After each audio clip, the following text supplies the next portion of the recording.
Punjab Haryana border पर डटे किसानों के आंदोलन का आज 11वां दिन है। तो पिछले 10 दिनों से जारी घमासान के बीच अब किसान आंदोलन के नाम पर उपद्रव करने वालों के खिलाफ पुलिस एक्शन की तैयारी शुरू हो गई है। और दिल्ली कूच के नाम पर लॉ एंड ऑर्डर से खिलवाड़ करने वाले किसान संगठनों के पदाधिकारियों और आंदोलनकारी किसानों के विरुद्ध हरियाणा पुलिस ने राष्ट्रीय सुरक्षा अधिनियम यानी कि एनएसए के तहत कार्रवाई शुरू कर दी है। आंदोलन में सरकारी संपत्तियों के नुकसान का आकलन किया जा रहा है और इनकी भरपाई उपद्रवियों की संपत्ति को कुर्क करके की जाएगी। बैंक खातों को सील कर उनको एनएसए के तहत अरेस्ट की जानकारी दी जाएगी, अरेस्ट किया जाएगा। हरियाणा पुलिस एक्शन के मूड में है तो केंद्र सरकार ने एक बार फिर किसान संगठनों को बातचीत का न्योता भेजा है, लेकिन सरकार से नाराज किसान संगठन अब भी दिल्ली कूच पर अड़े हुए हैं।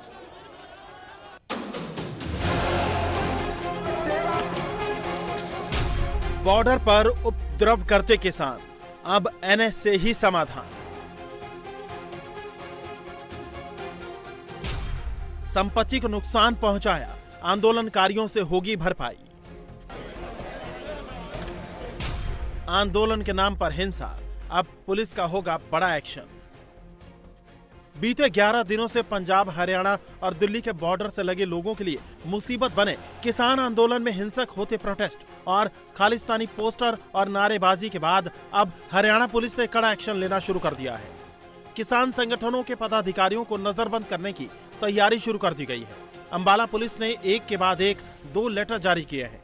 अंबाला पुलिस ने एक लेटर में एनएसए के तहत एक्शन की बात कही है, तो दूसरे लेटर में आंदोलन के दौरान संपत्ति के नुकसान की भरपाई आंदोलनकारियों से करने का जिक्र है। अंबाला पुलिस ने लेटर में साफ साफ लिखा है कि किसान संगठन के मुख्य पदाधिकारियों के खिलाफ एनएसए के तहत नजरबंद करने का एक्शन शुरू किया गया है। इसके साथ ही आंदोलन के दौरान संपत्ति के नुकसान की भरपाई के लिए उपद्रवियों की संपत्ति कुर्क की जाएगी, उनके बैंक खाते भी सीज किए जाएंगे। अंबाला पुलिस आंदोलन के दौरान नुकसान की जानकारी जुटा रही है और जल्दी ही प्रॉपर्टी और बैंक खाते सीज करने का काम शुरू किया जाएगा। पुलिस के ऊपर वो अटैक करेंगे तो पुलिस उनको खदेड़ेगी। अब उसमें ये कहीं से नहीं आता कि खदेड़ने के लिए केवल यहाँ तक जा सकते हैं, ऐसी कोई स्थिति उसमें नहीं है। पुलिस बल ने उनको खदेड़ा है। पुलिस के साथ उनकी लगातार, जैसे बताया कि 12 पुलिस कर्मचारियों को चोट आई है, तो जब पुलिस के ऊपर बार बार अटैक होगा तो पुलिस भी अपने बचाव में बल प्रयोग करेगी। 13 तारीख से लेकर अब तक अलग अलग पुलिस के द्वारा 3 FIR रजिस्टर की गई हैं अलग अलग धाराओं के तहत। तकरीबन सारी बलवा से लेके पुलिस के ऊपर अटैक करने से संबंधित हैं। उसमें 4 लोग अब तक पुलिस के द्वारा हिरासत में लिए जा चुके हैं, जो माननीय न्यायालय के सम्मुख पेश करके जुडिशियल जेल जा चुके हैं। अब आपको बताते हैं कि आखिर हरियाणा पुलिस को एनएसए, संपत्ति कुर्क और बैंक खाते सीज करने जैसे एक्शन लेने को क्यों मजबूर होना पड़ रहा है। उसकी वजह ये तस्वीरें हैं।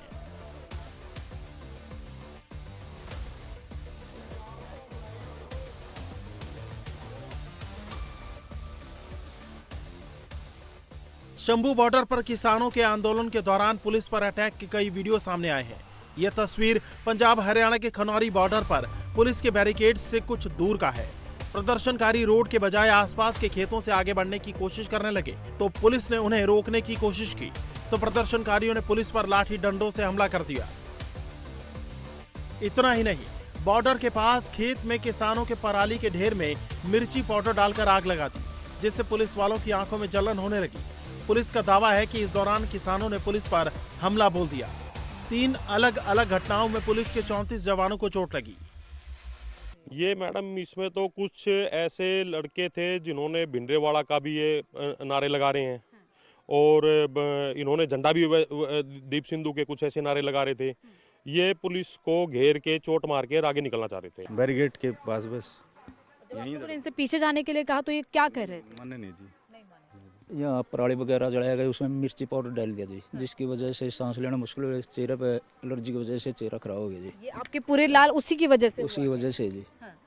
फिर उन्होंने मतलब पत्थर वगैरह आया, धुआं बहुत ज़्यादा हो गया। हाँ। जो दिखाई नहीं दिया जी। हम जो हमारे ऑफिसर्स हैं उन्होंने कहा था कि मैं आप शांतिपूर्ण धरना दे सकते हो, लेकिन वो नहीं माने। तो जो साइड में जो पराली वगैरह रखी है तो उसमें उन्होंने आग लगा के उसमें डाल दिया मिर्ची पाउडर। तो पिछले 10 दिनों से जारी किसानों का आंदोलन खत्म होने की बजाय अमित लंबा खिंचता जा रहा है। और अब किसान पूरे देश में ब्लैक डे मनाने वाले हैं। संयुक्त किसान मोर्चा ने घोषणा की है कि बॉर्डर पर हुई किसानों की मौत को लेकर आज आक्रोश दिवस मनाया जाएगा।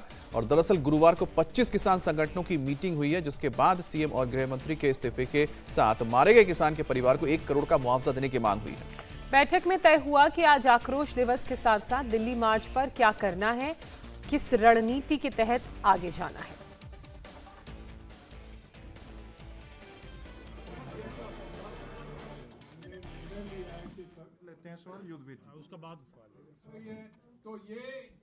युवा लोग हैं, छोटे छोटे।